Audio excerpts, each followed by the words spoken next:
Hello, everyone. Welcome to our webinar. We are really thrilled to have all of you here today. This is the Navigating the Distance Learning Roadmap, Monitoring and Evaluating Radio, Audio, and Video Television Programming webinar. As you enter, you might see that there were some polls up, and I hope you've had a chance to respond to those polls.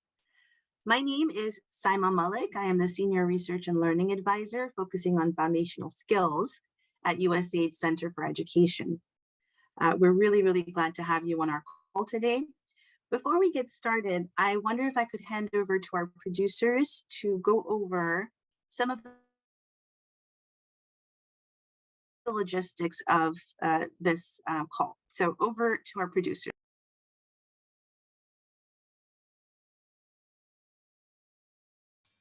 Thank you, Saima. Welcome, everyone. We're happy to have you here today. I want to just draw your attention to a few of our Zoom tools today. Only our presenters will be on audio today, so I want to bring your attention to the reactions button at the bottom toolbar. Please feel free to provide any feedback using those icons throughout the session. At the bottom of your screen, you'll see a live transcription button. If you would like to view closed captioning, click on that button and then select Show Subtitles. To send a message to the group, click on the chat button on your toolbar. This will open the chat window and you can type a message into the chat box. If you have any questions during the session, please put them in the main chat. To send a message to a particular person, click on the drop-down menu next to To and select the person you'd like to chat. And then back to you, Saima.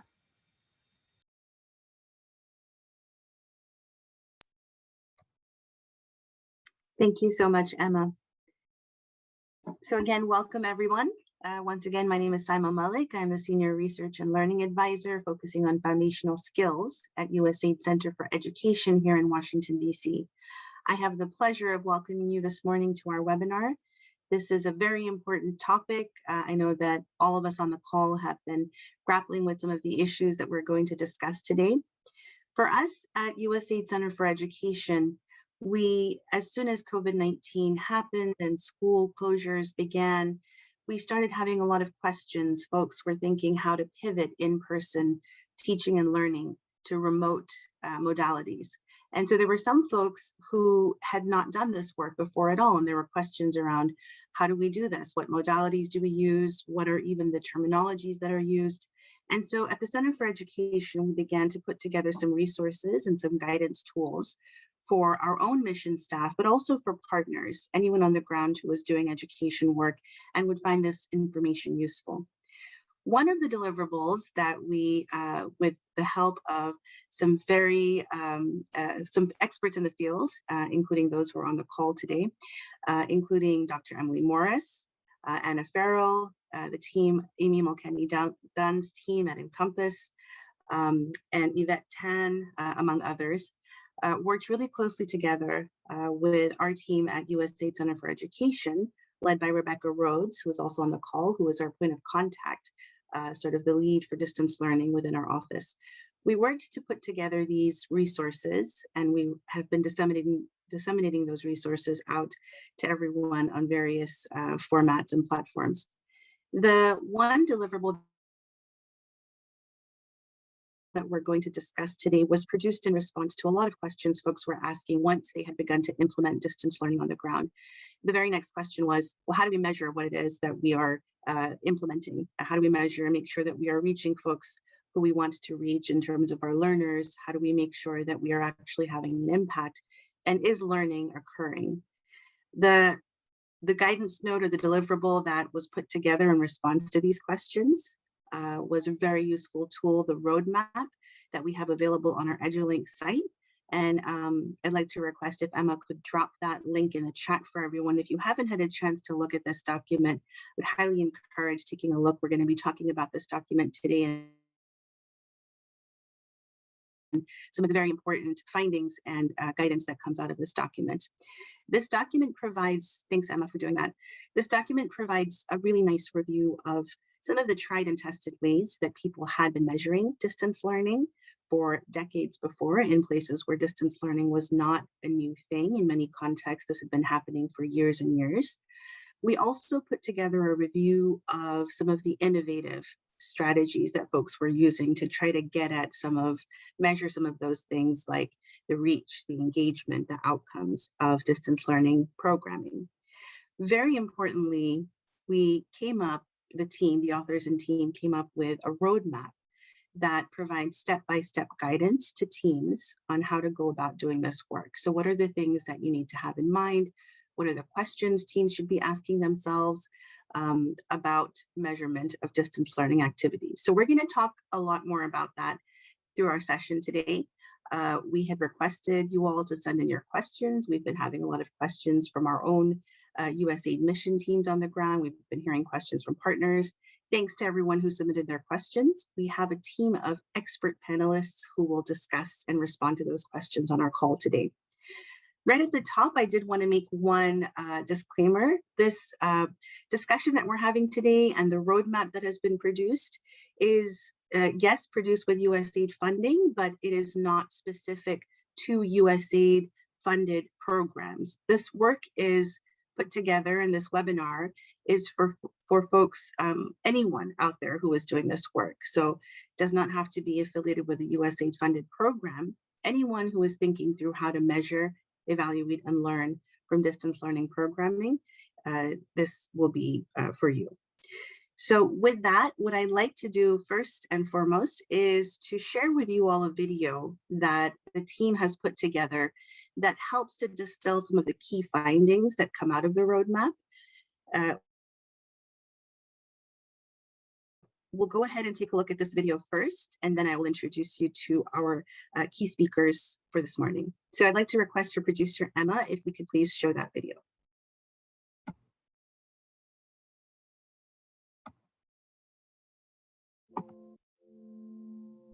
The Roadmap for Measuring Distance Learning provides strategies for capturing reach, engagement, and outcomes. This video shares 3 key strategies and provides an example of how to apply these strategies to one distance learning modality, video programming. As countries around the world closed learning institutions in response to the COVID-19 pandemic, there was a surge in distance learning initiatives. Distance learning is commonly used to reach learners who need flexible learning opportunities, such as working youth or where schools and learning centers cannot be routinely and safely reached. When implemented intentionally, distance learning can expand learning opportunities. What is distance learning? Distance learning is broadly defined as teaching and learning, where educators and learners are in different physical spaces. Often used synonymously with distance education, distance learning takes place through one of 4 modalities: radio or audio, television or video, mobile phone, and online learning platforms. Printed text frequently accompany these modalities and can also be a 5th modality in cases where technology is not used. Distance learning can serve as the main form of instruction or can complement or supplement in-person learning. As countries and education agencies take up distance learning, it is important to design and implement evidence-based and intentional strategies for monitoring and evaluation. This video outlines 3 interconnected strategies for measuring reach, engagement, and outcomes in distance learning. These include integrated remote and in-person data collection, multimodal technology interfaces, and mixed methods data collection. Using a combination of these strategies will help ensure quality, equitable, and inclusive data. Key strategy number 1, integrated remote and in-person data collection. Remote data collection provides timely data on reach and engagement and can be used when in-person data collection is not feasible. In-person data collection is preferable for measuring outcomes including attitudes, beliefs, and behaviors, and where building rapport with learners is critical. Combining remote and in-person data collection enables more frequent, responsive, and systematic data collection in emergency and non-emergency contexts. One example of integrated data collection is measuring learning engagement in video programming using both in-person and remote methods. Key strategy number 2, multimodal technology interfaces. Technology interfaces include phone or video calls, interactive voice response, text messages, social media groups, paper, images, video and audio recordings, learning management systems, and educational apps, programs, or games. Measuring distance learning through multiple technology interfaces helps reach a wider group of participants, including those with limited access to technology and connectivity. Interfaces should be selected based on technology device access and accessibility needs, connectivity, and demographics of the users. One example of using multimodal interfaces for measuring engagement in video programming is combining phone calls, social media groups, educational apps, and paper-based protocols to collect data. Key strategy number 3, mixed methods data collection. Quantitative data collection methods include surveys, tests and assessments, teaching and learning analytics, and observations. Qualitative data collection methods include qualitative observations, focus group discussions, interviews, and participatory and arts-based research. Combining quantitative and qualitative methods allows for deeper analysis and provides greater opportunity to measure intended and unintended reach, engagement, and outcomes.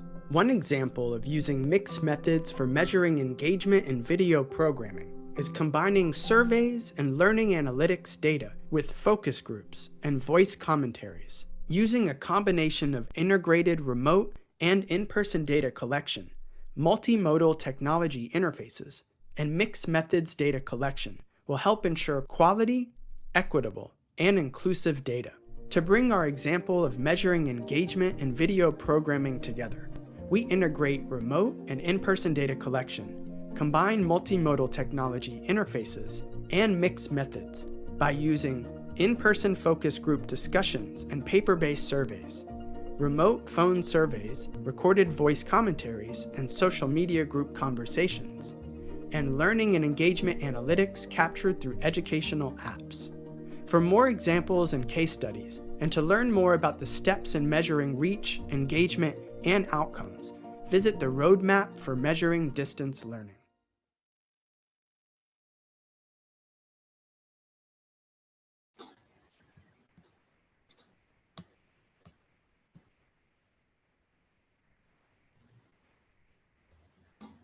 Thanks so much for that, Emma. So we just wanted to start the webinar off today with that video, so you all know that this resource is available for you. We are going through our clearance processes. As soon as we are able to share the link to this video on EduLink, we will be very happy to share this with you as soon as it's available. So please keep an eye out for that.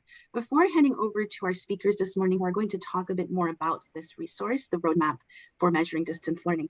I'd like to quickly thank those of you who responded to the poll questions that popped up as you were entering the call. It seems like a majority of our participants this morning are intermediate, have an intermediate level of experience with distance learning, which is great. So 57% intermediate and 43% beginner. And then also just quickly to share that we've got a lot of folks on the call who are excited about phone, television, and radio. And we'll talk a lot more about those modalities on the call. We have some experts in this field who will be answering questions that you all have. So once again, thank you so much for joining today. Please feel free as questions come up. I know that you all had shared some questions beforehand, and we do have experts on the call who will respond to those questions. If there are questions that come up as we're going through the discussion today, please feel free to type your questions into the chat, and we'll make every effort to respond to those questions that are coming up on the chat, in the chat box as well.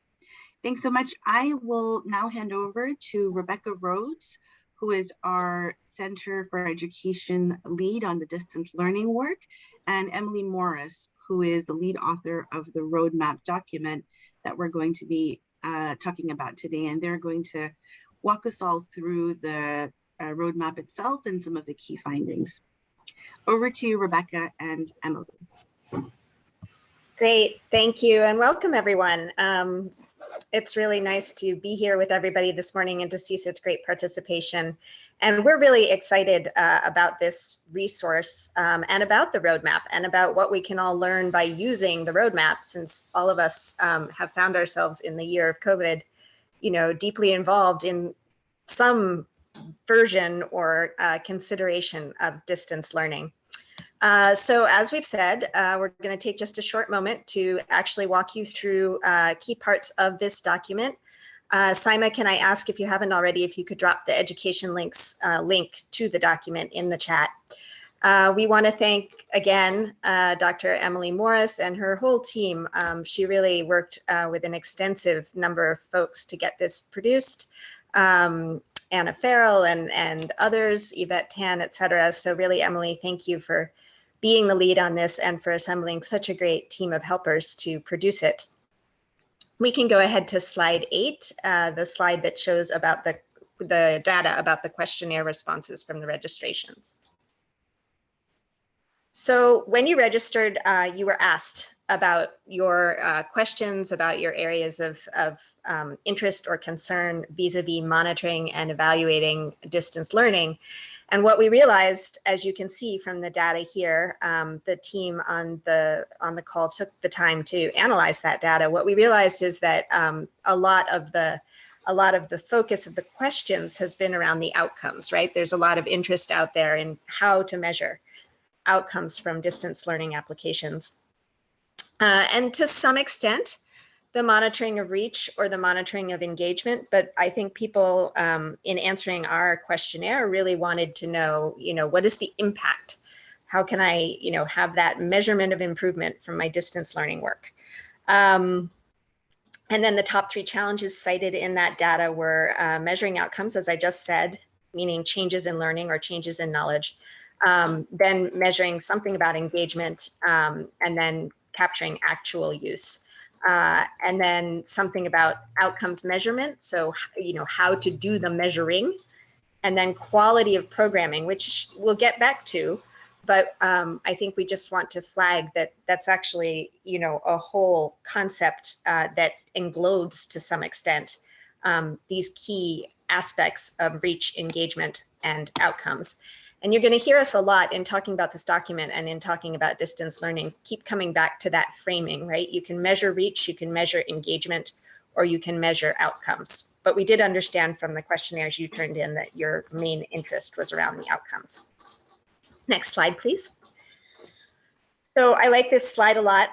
Here you have the map of the world, and what this shows you is the countries from which Dr. Morris and her team and the writers in this document were able to either conduct interviews or look at case studies or gather information or data about current efforts to produce distance learning and then monitor and evaluate it. So the team worked with about 25 experts and implementing partner groups, and roughly what they asked was, what work are you doing in distance learning right now? And then how are you collecting data about how that experience is going? So Dr. Morris and Anna Farrell, as I've already mentioned, really tried to create this roadmap based on current practice and current innovations. And in the back of the roadmap, and I really think it's a rich, rich resource for you, there are 13 fully mapped case study write-ups that show you the different practices in measuring distance learning, both across the modalities and also potentially across the subsectors of education. So this is really based on a lot of rich information coming from the field. This is much more than just a simple literature review of documents. Next slide. So ta-da, here it is. This is the roadmap. It is indeed a roadmap. It's a little chart with 8 steps. And the idea is that if you are working to design your monitoring and evaluation and learning plan to accompany a distance learning intervention, that if you take yourself or your team through these 8 steps, you will probably end up with a fairly robust data collection that meets the precise needs that you have in your context for understanding, learning, and reporting. So you'll see it goes from left to right and around a little set of 90-degree turns. You'll see steps 1 through 8 listed on the slide there. What you will find is that in this webinar, we will talk about slides 1, 2, 3, and 4 about steps 1, 2, 3, and 4 in some detail. And 5, 6, 7, and 8 are in the document and for you to read. But what we want to really emphasize is that if you are thoughtful and methodical about steps 1, 2, 3, and 4, steps 5, 6, 7, and 8 are going to sort of more or less carry themselves forward and hopefully fall out well for you. So let's go ahead and go to the next slide and start in with the steps. So this slide gives us step number 1, which I will not read to you because you can read it. But this is step number 1, is to look at the key internal and external objectives that you likely have when you're creating your MEL plan for your distance learning work. And this is necessary because it's important to know how to calibrate your MEL to the data that is most appropriate for you. So in that nice chi-square that you have there, internally, internal to what is happening in your programming work, of course, you can be aiming to collect data that could be used to inform your program management, that could be used to inform how you are conducting the teaching and learning in the program, that can help you adapt the program, that can help you learn the aspects that are going to be required for sustainability of the program, and then that can give you a basis from which to speak about accountability in terms of what the program is doing and achieving over time. And then, of course, externally to your own programming, the data you collect, you may decide that you want to feed into the general global knowledge base on this, like the case studies that Dr. Morris and her team looked at. You may decide that you want to focus on certain accountability purposes like costing or scaling or replicability, et cetera. So step number 1 is really the step about defining what are the objectives, both internal and external, of my monitoring, evaluation, and learning effort. Next slide, please. So on these slides, we want to point out that in the document, in the roadmap document itself, each step comes with a set of key questions that you'll want to be thinking to answer, and then a key recommendation. So you can see this example here from the step 1 of the roadmap. These are the key questions that you will be asking yourself to complete step 1. And then the key recommendation that we would offer you based on Emily's and her team's review of all of the case studies and experiences that they've looked at. So you're going to want to look at, why am I measuring distance learning? How will I use my data? Who is my audience for this evaluation? And how will my MEL activities and plan align with my intentions here and my objectives for what I'm measuring? And then from there, you'll be able to make a plan. Emily, over to you. Thanks, Rebecca. The second step in the roadmap is to determine what will be measured. And so we provide a number of metrics and a number of ideas, but this is really based on the context and the modalities and the intended users in the situations that you're working in. But we do create 3 categories: reach, engagement, and outcomes. Reach being access or technology devices, infrastructure and connectivity, engagement or participation and use of programming, needs in programming, satisfaction of users, outcomes, change in knowledge, skills, attitudes, behaviors, the teaching and learning. And the roadmap really has these metrics. So we encourage you to go if you want to look deeper at the metrics, but also encouraging that reach, engagement, and outcomes are really critical across. So programming should have reach, engagement, and outcome measures. And in order to understand quality of programming, these are all essential. So quality cannot just be measured with outcomes alone. We need to understand reach, engagement, and outcomes across.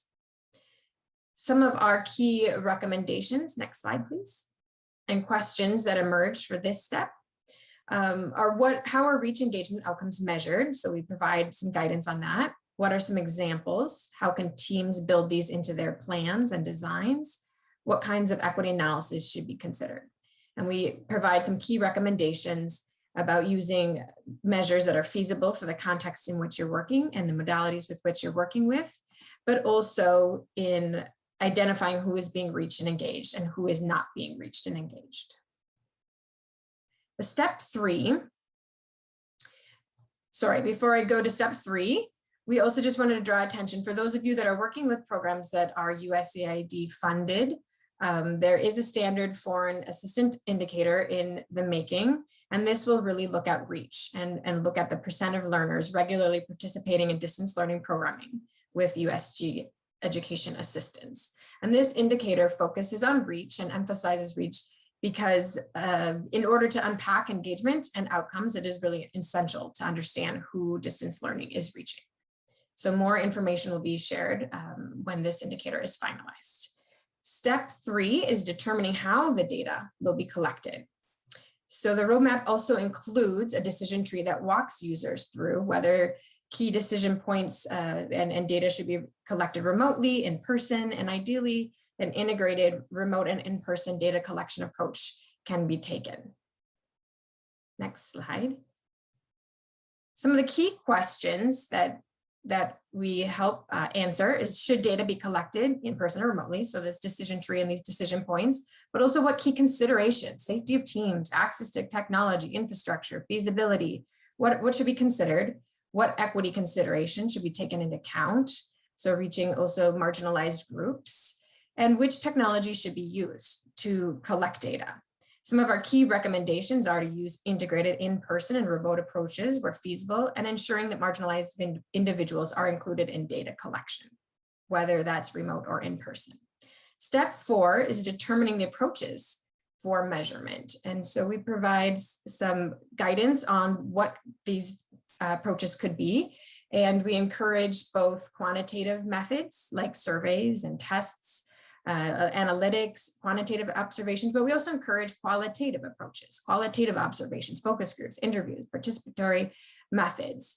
And so depending on whether you're doing a summative or a formative approach and looking at assessment from formative or summative, having a variety of methods, of quantitative and qualitative methods to capture what you're trying to capture. Next slide.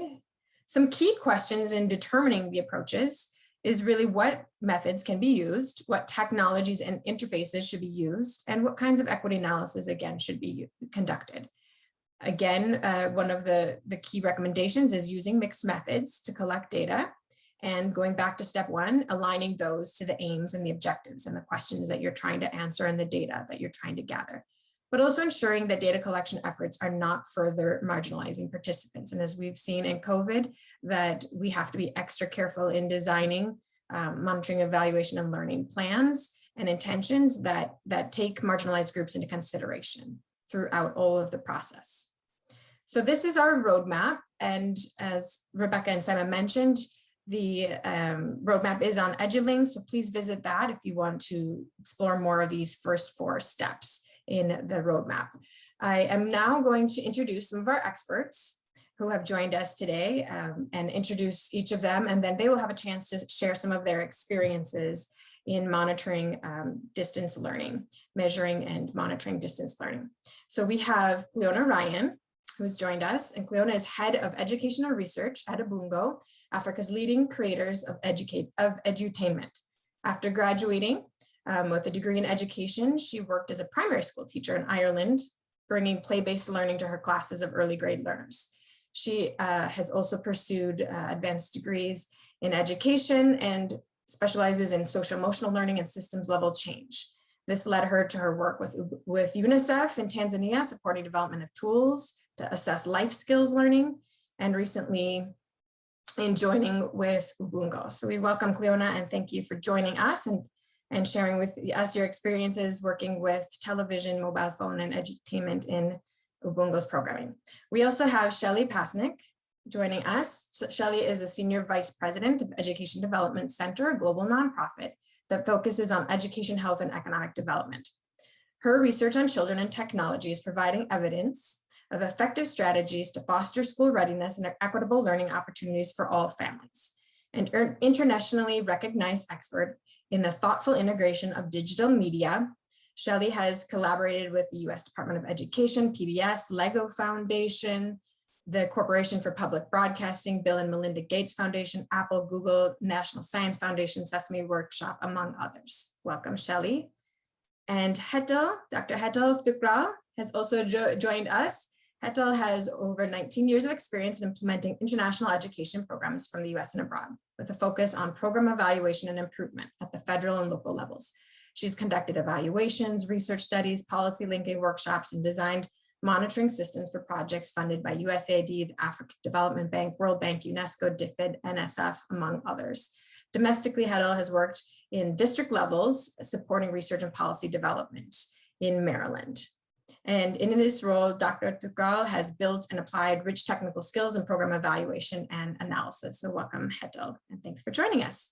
So I'm going to first start with Gliona, and Gliona is going to share a few thoughts and responses. We have asked the three panelists to start with some thoughts in response to the questions that you asked when you registered for the workshop, and some questions on reach, engagement, and outcomes. So I'm going to pass to Gliona to share some of her thoughts.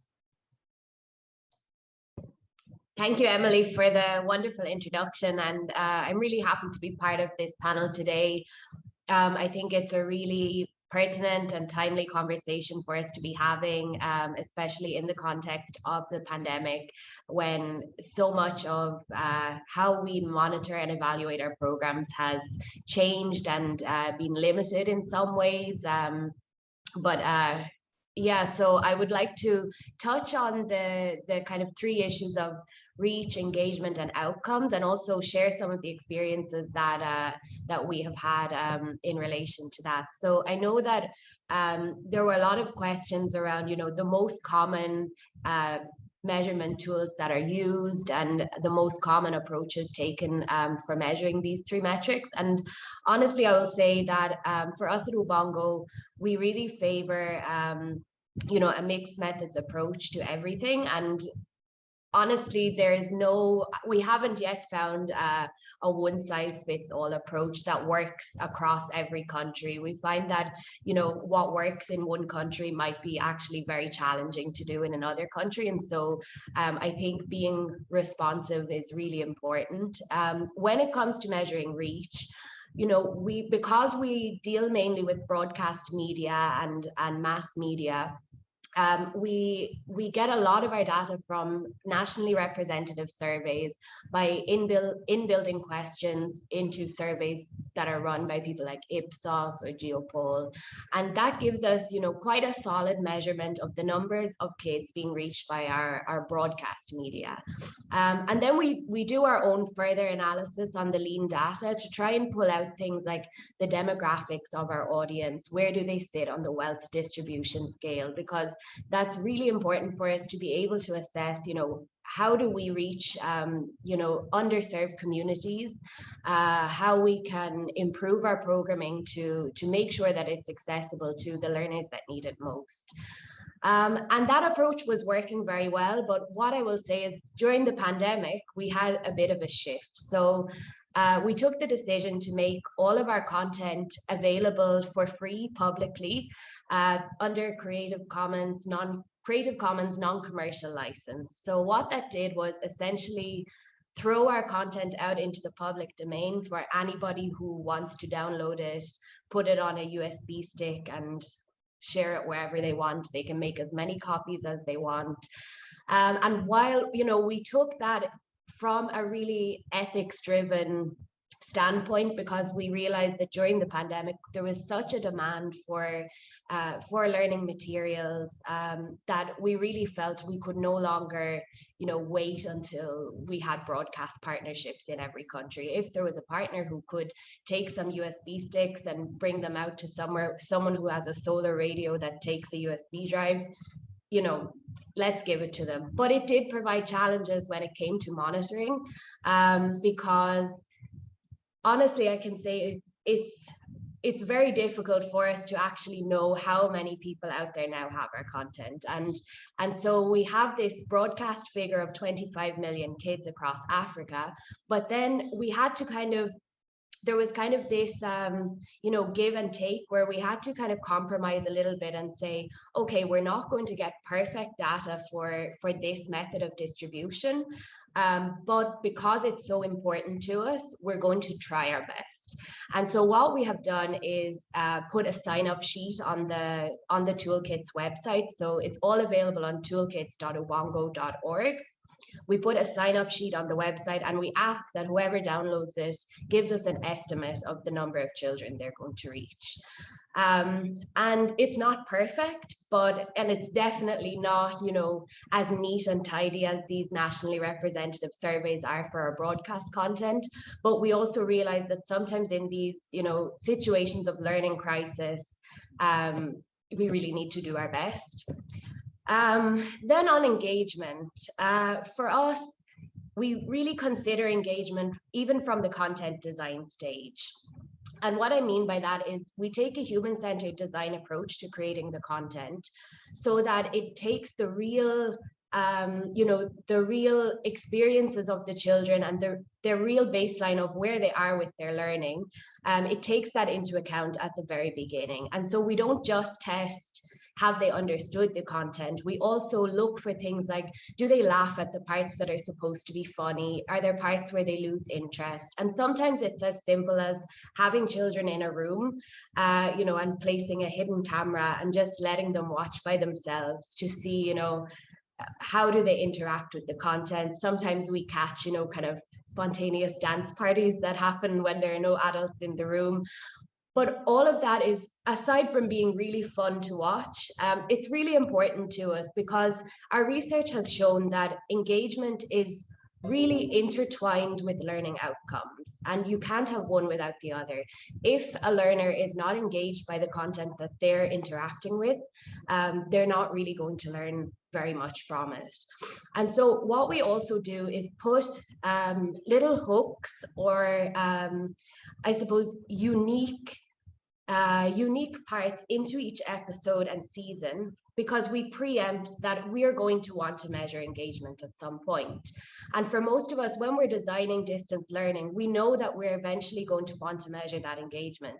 So by putting something in an episode or a season that's unique only to that content, we can then later test with our audience, do they recall this piece of information? Do they recall this character that's only in season 5? And that's really important because sometimes especially when it's part of, a big national study where people are asked questions about a lot of different things not relevant to this distance learning program, they might say, oh yeah, my kids watch Ubongo Kids. And really, but from that, if we ask them, okay, and have you ever heard of a character called Tabasamu? And if they have no idea who that is, we know, okay, they either haven't watched the newest season, or we might ask them, okay, we might give them a list of 5 different characters. Some are from Disney shows, some are from other shows that are popular on TV, and then we'll throw in 1 or 2 of our characters. And that can help us to see, which episodes have they watched? Are they remembering the characters? Have they been engaged enough to remember different parts? And on the importance of mixed methods, especially for engagement, I think sometimes when it comes to monitoring particularly, and evaluation is a whole other piece, but when it comes to monitoring engagement, it's really important. It's been really important for us to use a variety of methods. So for example, for season 5 of Ubongo Kids, we were focusing on teaching socio-emotional skills related to the concept of Utu, which is the Swahili concept of shared humanity, similar to Ubuntu, if any of you are familiar with that. And one of the activities that we were measuring engagement through is signups for Utu clubs. And so following the episode broadcast, we asked children to sign up through SMS, through WhatsApp, through social media, to register their Utu club. And initially, we thought it's great. We have 600 signups for Utu clubs. This is brilliant. But then and initially that was our metric. Actually, our metric was we wanted at least 400 Utu clubs set up in the first 3 months.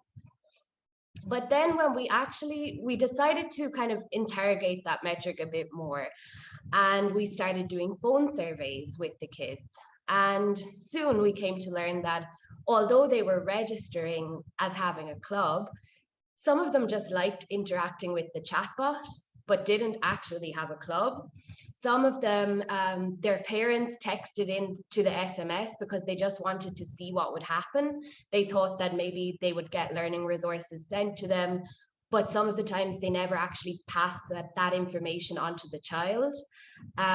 Sometimes they were older teenagers who just got a phone and realized this is a free number, So we came to realize that, even the metric itself was flawed, because sign up to a club doesn't really actually indicate engagement. It just shows that one time I went onto my phone and I sent this message. So I think having mixed methods and, sometimes taking that rough and ready approach of just picking up the phone and building that in from the beginning, so that when people sign up, they give permission to be contacted and they can opt into that, so that, it's not the most, what can I say?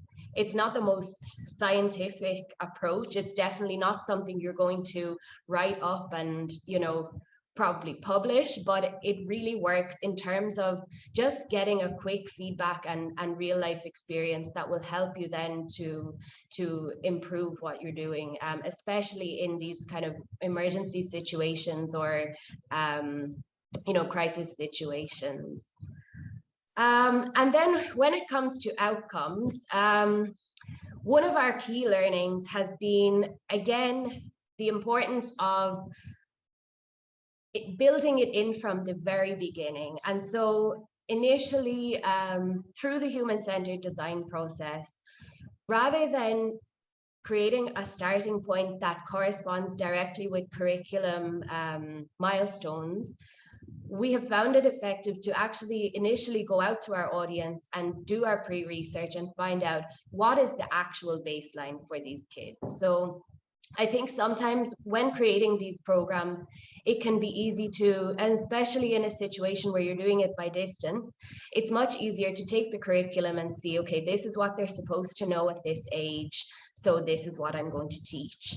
But sometimes we've actually found we might need to take what we're teaching back a few steps to give the background knowledge that's really needed for a child to progress. So usually our starting point will be based on that pre-research that's done with the groups of children from our audience. And even children that are not already watching our show, we try to just cast the net as wide as we can and get as much feedback as we can. But then when it comes to actually evaluating learning outcomes, we use randomized control trials a lot, although it is becoming increasingly challenging because as our reach is increasing through mass media, it's becoming more and more difficult to actually find a control group who haven't been exposed to our content before. And so we really now have to start thinking, how do we get more creative in our research design? How do we take it outside of maybe our usual target audiences? We also need to really think about children with disabilities and how we include them in our evaluations, because it's a real challenge in the countries that we work in, where there's very little data on even the numbers of children diagnosed with disabilities, let alone the ones who are watching our show. So I would say that is now the next major priority for us, is to really figure out how we're going to do that, to make sure that from the data that we have on learning outcomes, that it's really inclusive of all learners. So I see that I'm at time. I'll leave it there, and I'm looking forward to hearing what other questions people have and what the other speakers have to say. Thank you very much. Thank you so much, Cleona, for sharing Ubungo's experience with measuring reach, engagement, and outcomes, and the experiences and challenges that you've encountered. I am going to hand on now to Shali Pasnik to talk a little bit about her work and some of her observations. Yeah, hello everyone. Thanks for joining today. As Emily described in the outset, I work for a nonprofit organization, the Education Development Center, that's been doing a tremendous amount of work in education, health, and economic development. And much of the work that we do across the globe involves USAID. For the purpose of today, though, I thought it would be helpful to bring in an example that sits outside of USAID funding to really drive home the point of how powerful the roadmap is, and also how there are common challenges that many of us are facing. And also, I know Rebecca is really trying to prod people and asking questions. So what I'm going to try to do in giving in the walk through the example is place some pins in places where I think there are challenges on top of challenges, or that are unique to the pandemic, to really try to elicit some sharing of experiences.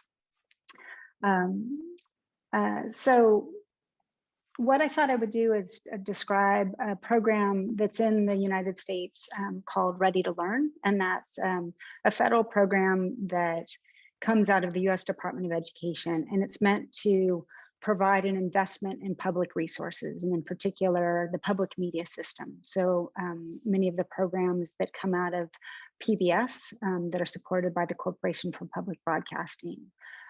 Here, this initiative has existed for several decades, and the idea is, as you might guess from the name of Ready to Learn, is how can young people ages 2 to 8 receive early learning experiences that are going to help them succeed in their formal educational experiences, and also in life more generally. Definitely the science has grown over the decades, and we understand the importance of early intervention and early supports. And in particular, how might resources that are broadcast and also that are available online support children's learning. Even before the pandemic, in the US context, more than half of children were outside of any daycare or preschool or learning experience. And certainly with the pandemic, those numbers plummeted as many children and families were struggling for educational experiences. Our organization, along with SRI International, has served as a research partner to the Department of Education over the years. And so we are charged with the responsibility of figuring out, is this investment worthwhile? And you know, as was called out at the outset, many of you are interested in outcomes, and that's where we need to reside, is really thinking about, do these programs do what they claim to do? And with each 5-year cycle, there's an investment in particular areas. And in the last few years, the interest was really in informational literacy and in science. And in particular, the series that I'll draw your attention to is Molly of Denali, which is a new series that is the first in the United States to have a Native Alaskan character as a lead character, which is a significant part of the ethos of this program and really what it seeks to do. So there's the narrative contribution and character development, and then it's specifically meant to promote informational text and the literacy skills around knowing that there are all sorts of resources meant to convey information, whether it's a picture or a caption, or it could be a story from an elder, it could be a website, but can young children understand how to use informational text, in particular, how to use informational text to solve real world problems? So that first question of reach, just as a baseline, PBS is, excuse me, is a public available resource that has near universal penetration in the United States. About 42 million young people engage with Molly of Denali. Let me just, sorry for a little catch in my throat. And they have nearly 500,000 unique users to their digital games and their online content. Right, so there's, you know, so it's a robust program. One place where I'll place a pin, though, is thinking about the reach of research. right? And who gets to participate? I mean, Cleona was starting to allude to this. How do we think about young children who might have, be at a diagnosis or pre-diagnosis and having a learning challenge or a learning disability? PBS kids take seriously universal design principles, and so really wanted to be inclusive. And also with the pandemic and the severe financial challenges that were brought as a complication of COVID-19, the research team really grappled with how do we invite families into participating in this study in ways that are not coercive or otherwise harmful, because the offer of an incentive, we often offer the opportunity to hold on to technology if that's involved in a study, or there might be a cash incentive, there might be an incentive of resources. And if we didn't want to tip the balance in having families come to the study simply because they needed the resources and they otherwise wouldn't give their consent to participate. And so that's something that we really thought about, and I know that was called out at the top of this webinar, and also there's some good language in that in the roadmap as well. And then on to engagement. So what we did when the case of Molly of Denali, we had this gorgeous randomized control study design. I mean, it was a really beautiful design that folks, we had a pilot study, really beautiful design. Pandemic came, we had to scrap it, right? So we had a 5 site design. We had an intervention condition. We had our control condition. We had already done pre-assessments in 2 sites. We're in the process of recruiting, and then everything shut down. And so again, a lot of grappling with trying to figure out how we would proceed.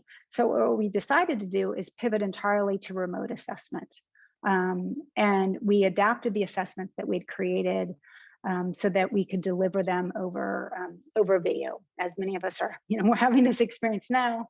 But back in March, that was, it was not a foregone conclusion that we were going to continue with the data collection, but, the team made all sorts of adaptations in order to deliver the assessment online. That's another place where we can place a pin, because how do you ensure that it's the young person who is responding to the assessment? Are there parents and other caregivers, perhaps outside of the frame, providing influence? And so, real world, how do we think about the validity of that assessment?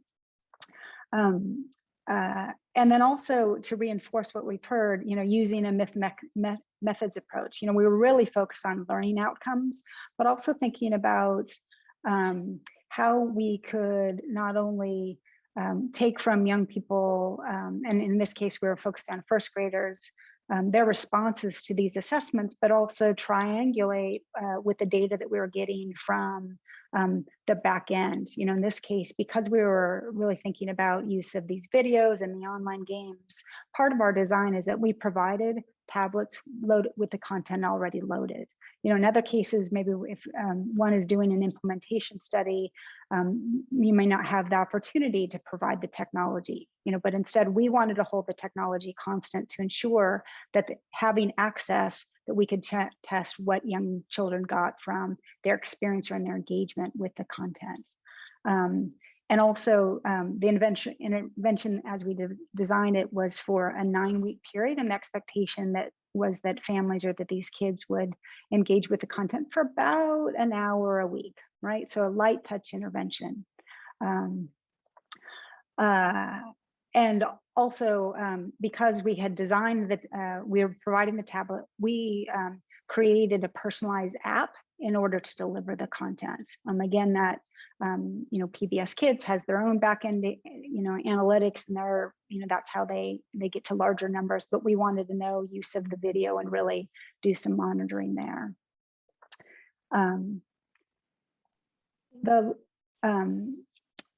And then the third piece, I'll just jump to outcomes because I'm just as eager to hear from Hetal as all of you are, is this whole notion of outcomes. So what did we find?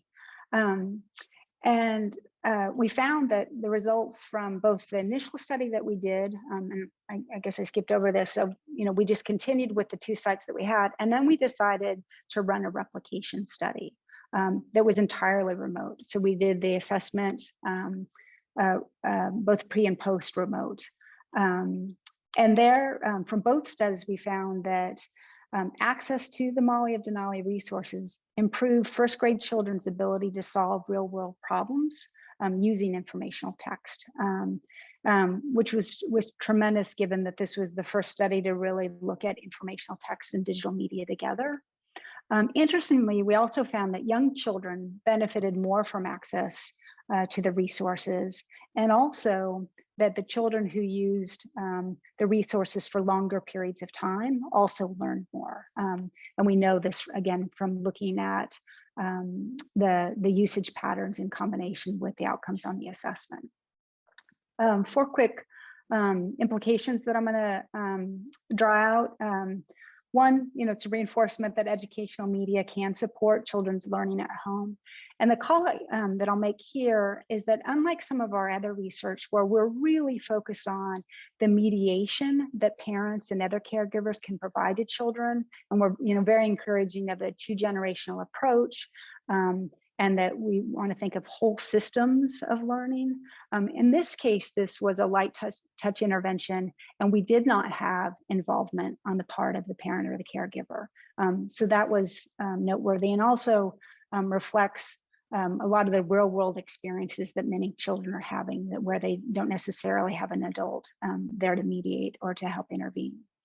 The second implication, that light touch interventions can work. Again, roughly an hour a week. And the effect size that we got was equivalent roughly to the growth in reading skills that a first grader would typically experience over 3 months.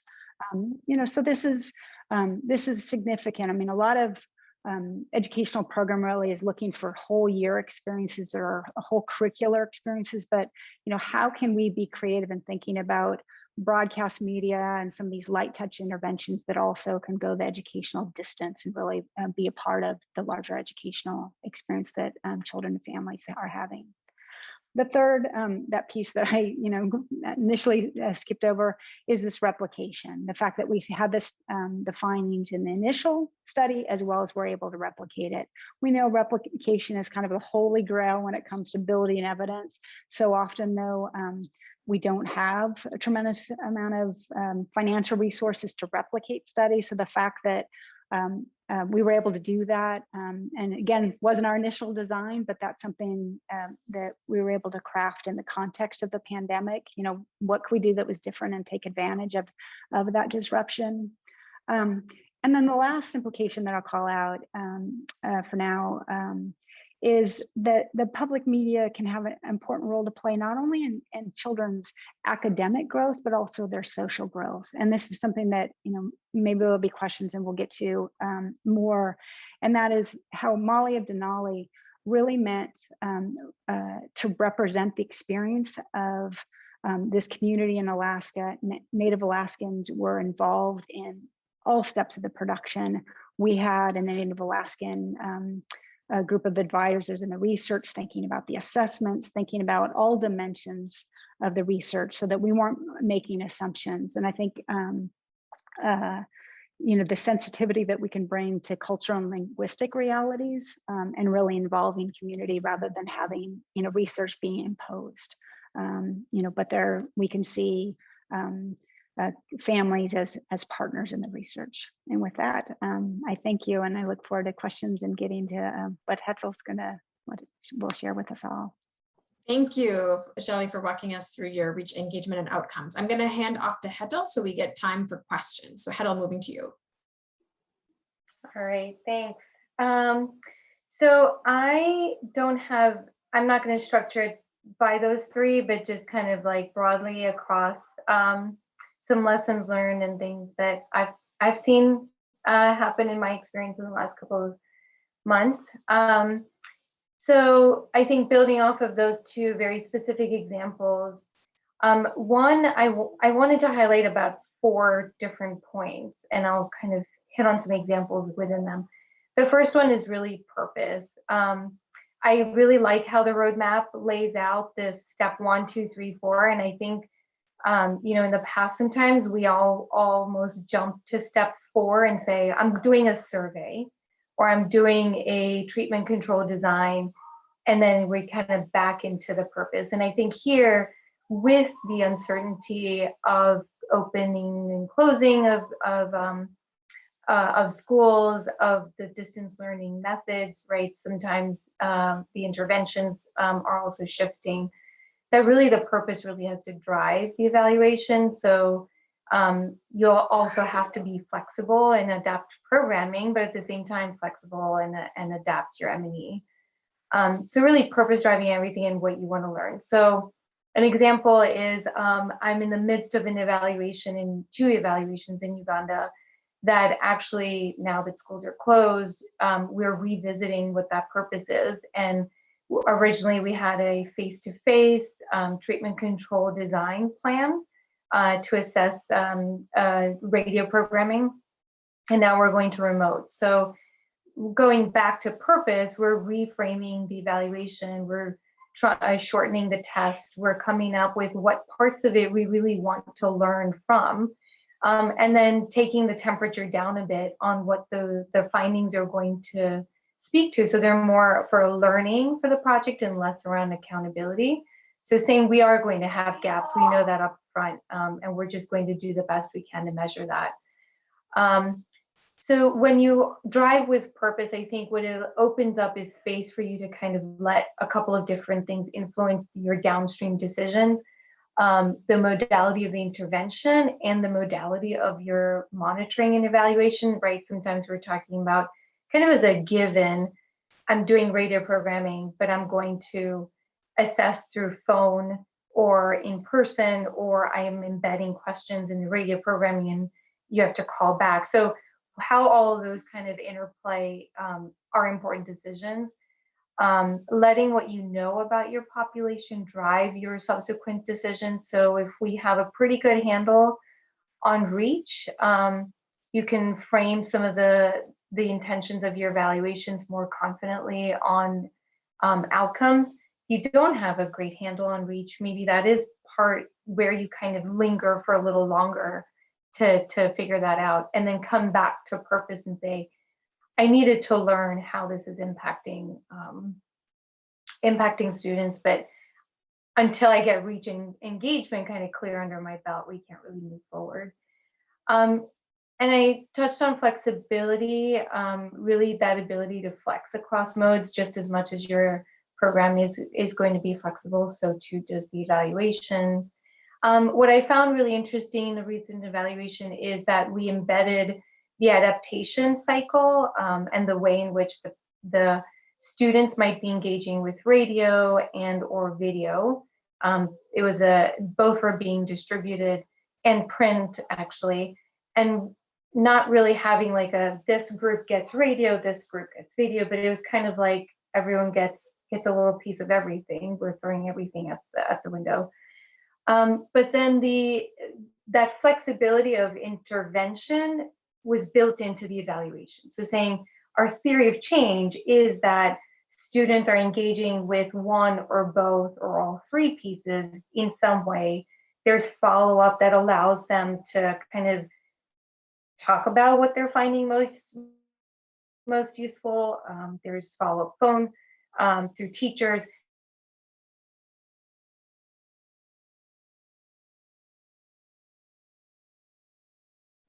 Heta, we lost your sound for a minute. If you could unmute.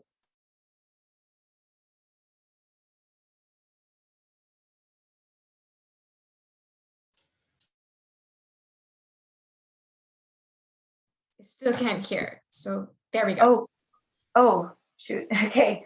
But using the theory of change to really drive some of that. So I think the point there that embed those adaptations into the evaluation and not necessarily build an evaluation that looks at just one type or one kind of snapshot of the intervention, or assumes a snapshot of the intervention.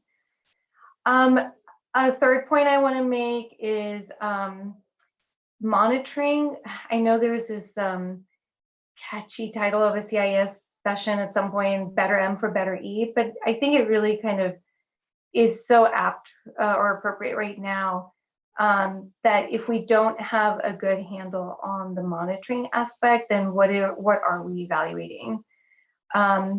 So I recently saw an evaluation that focused on effectiveness of a radio program, and they, expensive surveys and tests and everything. The findings come back and you say, so we know that there's a difference, but we have no idea why or how. And those questions kind of left the results lacking. And so really, to kind of let the monitoring be your stepping stone, is the point there.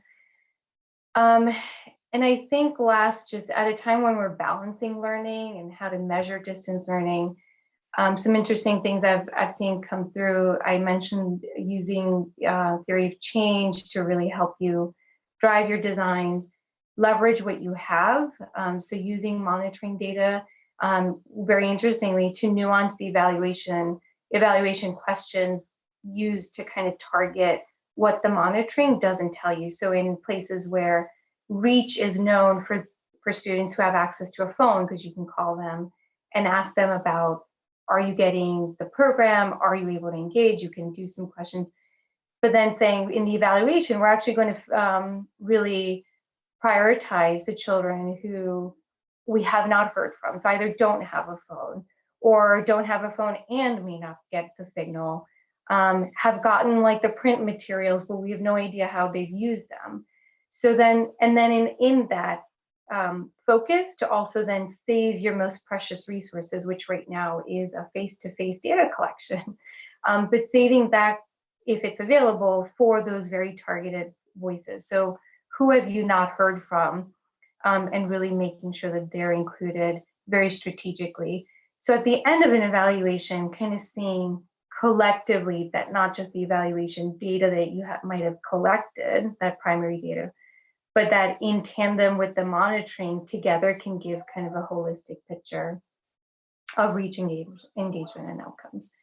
So I'll stop there so we'll have at least some time for questions. Thank you so much, Hetal, and to the panelists. Now we want to turn over to the questions that you have all graciously put into the chat. So we're going to start with Jonathan Stern's question in the chat. Many distance learning programs are using a range of modalities and activities such as TV, radio, SMS support, online platforms, etc. What recommendations do you have for measuring engagement across these different platforms, particularly when relying on remote surveys for young children? And I'm going to ask Leona to start with this and ask another question sort of to add on to this is how can we evaluate mass media audiences where our target groups have difficulties accessing these technologies? So Shelley alluded to one where they have given preloaded information, but any other insight you have, Cleona, and then I'll open to other panelists.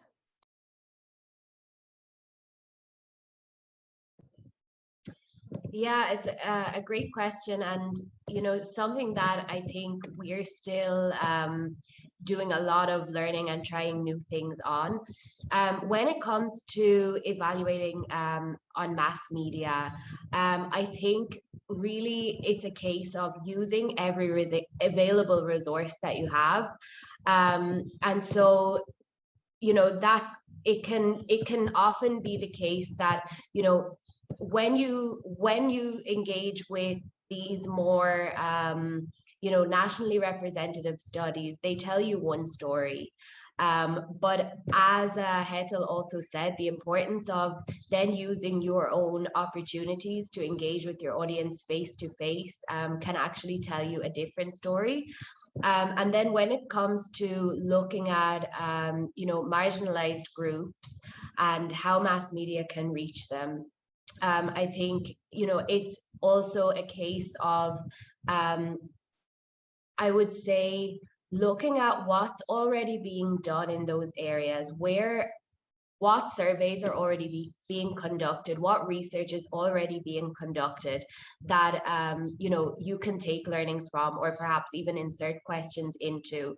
Again, looking at for example, when it comes to children who are refugees or migrant children, something that we have done is looked at, okay, who are the organizations on the ground who are reaching these people with whether it's food or education or, essential items, and seeing, can we consider distance education part of that package?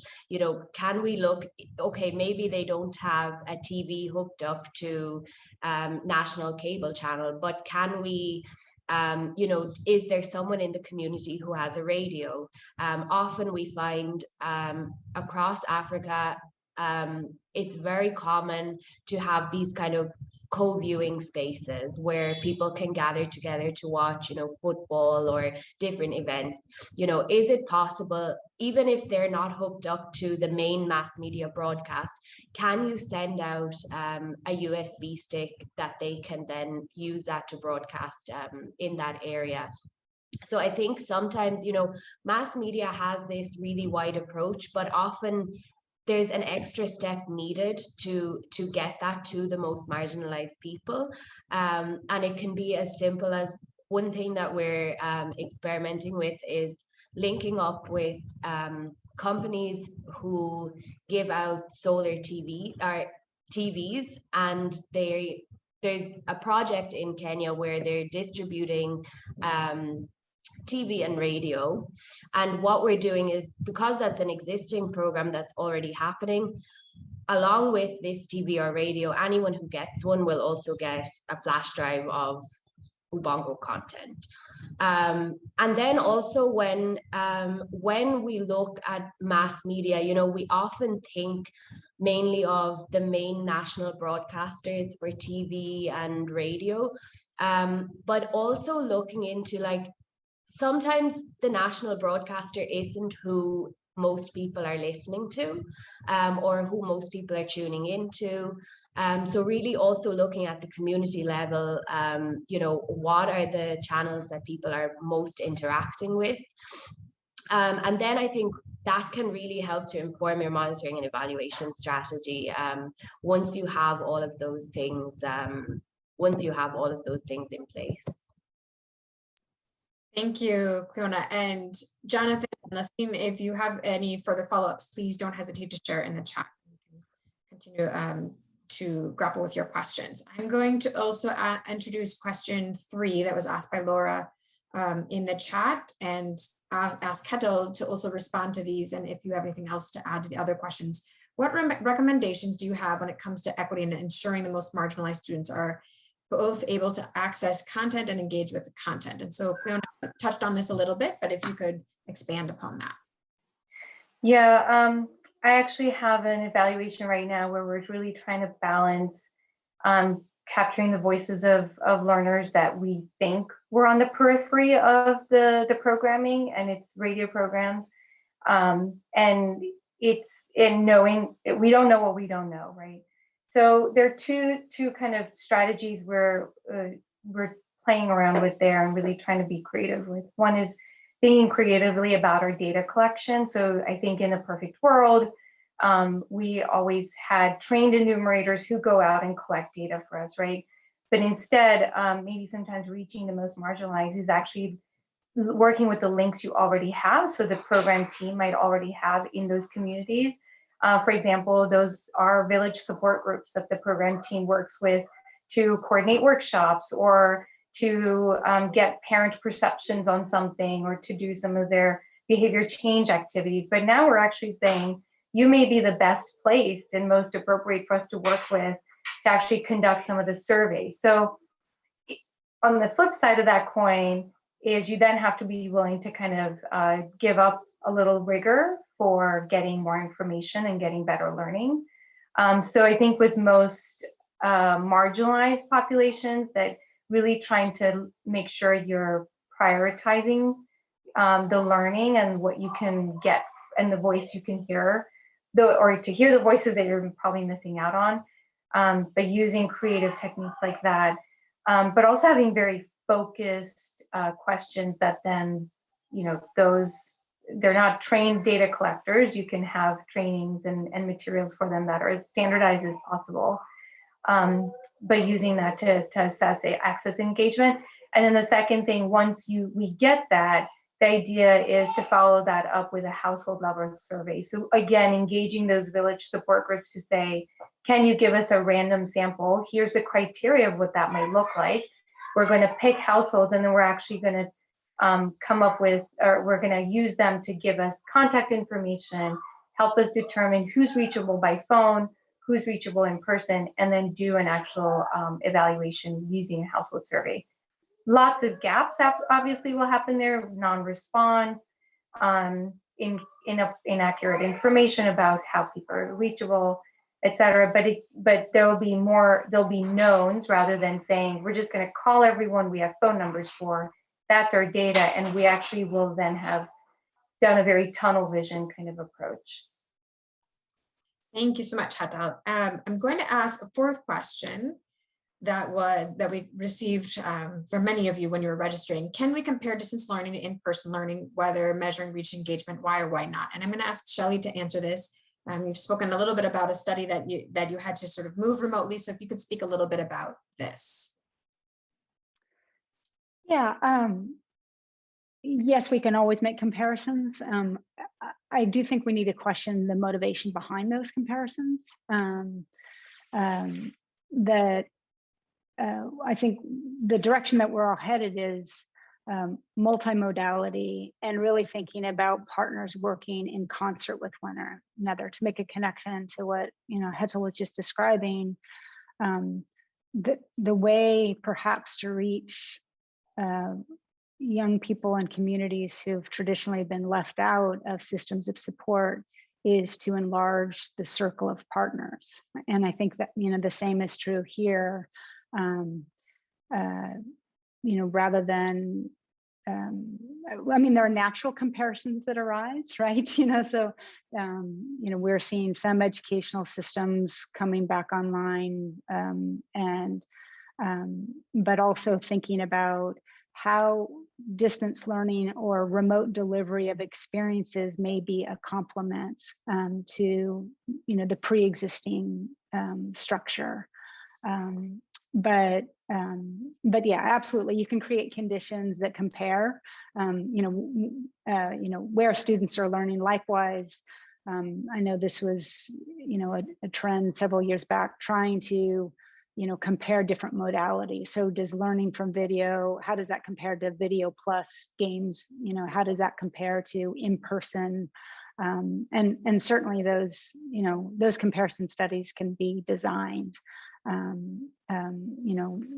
But again, the use of finite resources, I think we want to be thoughtful about, is the comparison going to give us what, the answers that we're looking for, or are there other ways to understand implementation and what learning is made possible?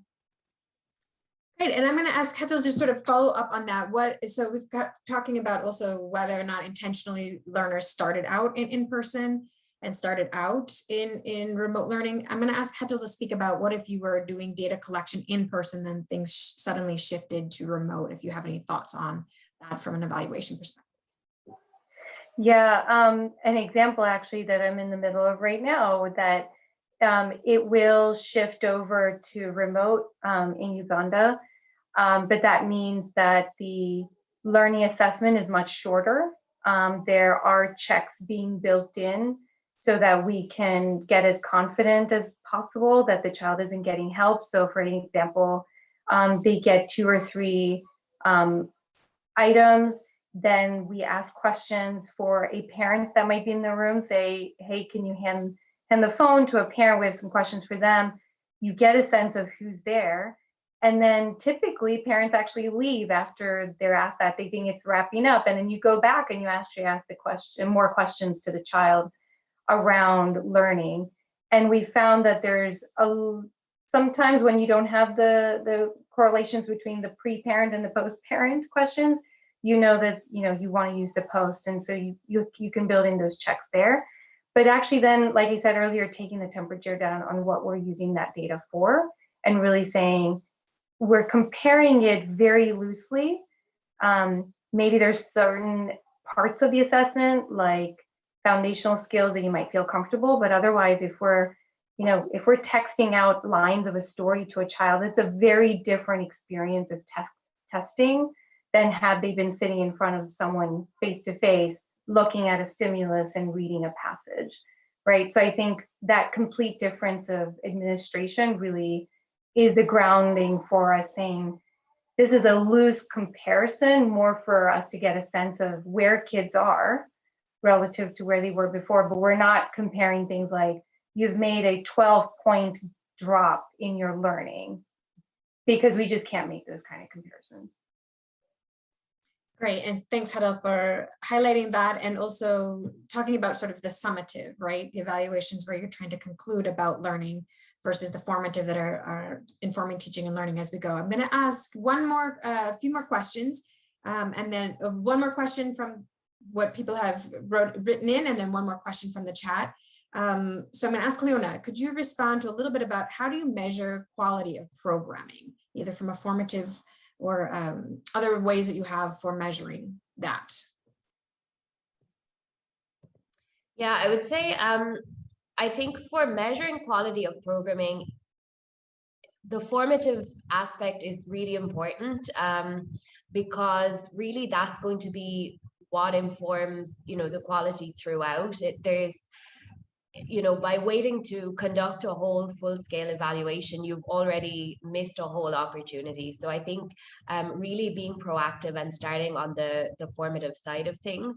And so, I mean, when it comes to edutainment, quality of programming isn't just about, do the kids enjoy the show? Do they want to watch it again? All of that is important to us, but we really want to know as well, what are the kids learning from this? And so we do research directly with kids, and through focus groups. We have a couple of partnerships with schools and different organizations that work directly with children, where we're very fortunate we can, go in at maybe a week's notice, play an episode, and then conduct a focus group with the children afterwards. And that really helps, along the way as we're designing the programs. But we also find parents to be quite an important source of information for that. And sometimes, we focus a lot of our energy on how we get directly to the kids and how we, what their increase in learning outcomes is. And, all of those things are really important to measure. But another indicator that we find really important is parents' satisfaction with the children's engagement with the show. And the reason being, first of all, parents are the gatekeepers to your content. So if parents think that it's high quality and the children are enjoying it, or the learners are enjoying it, and specifically for children's content, I know when it comes to older learners and teenagers and young people, it's a little bit less important. But really the parents are going to be the ones deciding if kids watch our show or not. So having their input and really understanding how does that change from season to season. Is there something with this season that they don't like compared to last season? Getting feedback. It can be as simple as social media surveys, because parents are much more active on social media than kids are. Social media surveys, SMS-based surveys, those can be really useful just to get that quick feedback from parents and also from the wider community. And then also teachers, because we often get feedback, although we think of distance learning sometimes as something totally separate to the traditional education system, especially during the pandemic when schools are kind of opening and closing, it can be really useful to know, does a teacher recommend your content?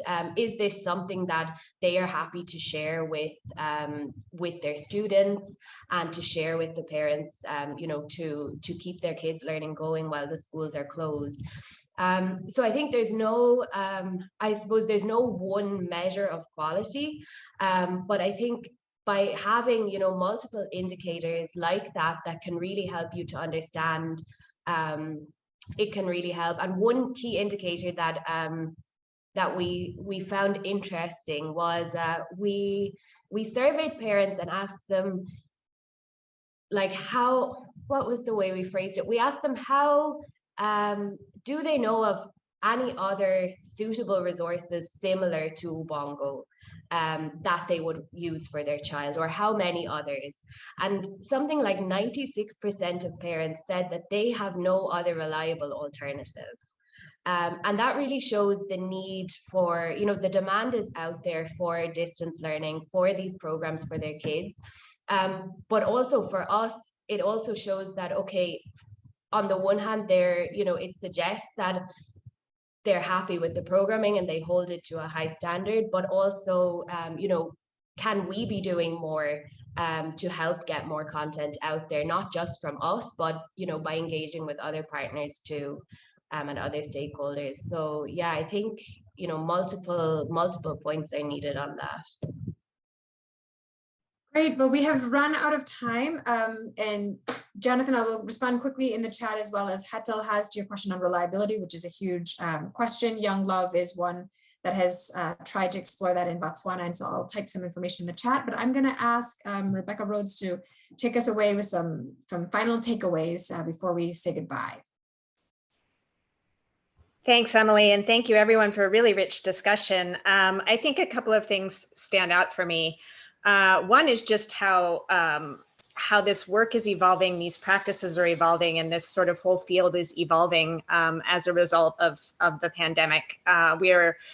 We do have proven best practice and sort of traditional patterns of how distance learning can be delivered. But I think now every day we're confronted with questions like Jonathan's about reliability, or questions about equity that maybe we weren't as focused on before.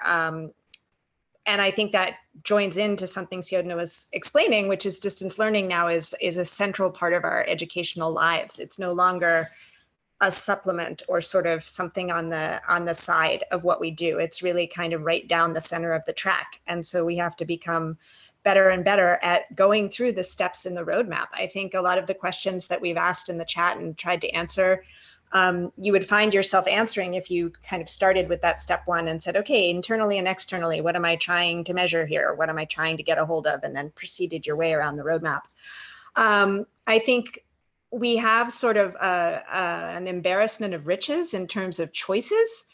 And I think that gets to something Lassine pointed out, which is that we have to be really careful about that match between our chosen modality or our chosen method and the reality of our learners, right? Lassine asked a question about, well, what do I do if nobody can actually hear the modality that I'm trying to work in, or capture that modality? So, you know, to some extent, Emily, I think something else we see a lot with this is simple is better. We're not in this for making distance learning fancy. We're in it for making it attainable and effective. So try and keep things as simple as you can. Try and build in the layers that you need to triangulate your information while being aware that you're probably going to be in an imperfect information situation sort of permanently. I think that's important. And then the last thing, aside from what we've emphasized here, which is really, you know, no matter who's funding you and no matter what you're working on, please be sure that you know whether you have any reach or engagement before you go running around trying to declare whether you have any actual learning outcomes. The last thing that I would emphasize here is, you know, I think there's a need for us to not be afraid to fail in this space. We need to be able to try different monitoring, evaluation, and learning plans that we put in place based on the roadmap, and then adjust them along the way if we're not really getting what we want, if we're not seeing that our original idea, as Shelley described with her whole, you know, and undertaking that had to be tossed out the door when the pandemic arrived. MEL plans are living documents, and that holds true for any work we do, but it also holds true for distance learning. So if you work with the roadmap and you build a plan and then you're going to use that and then you find you have to adapt it, make it change, make it work for the data you need and the situation you have. So I think that's what I can take away at sort of a top line level, Emily, and I'll hand it over to Simon.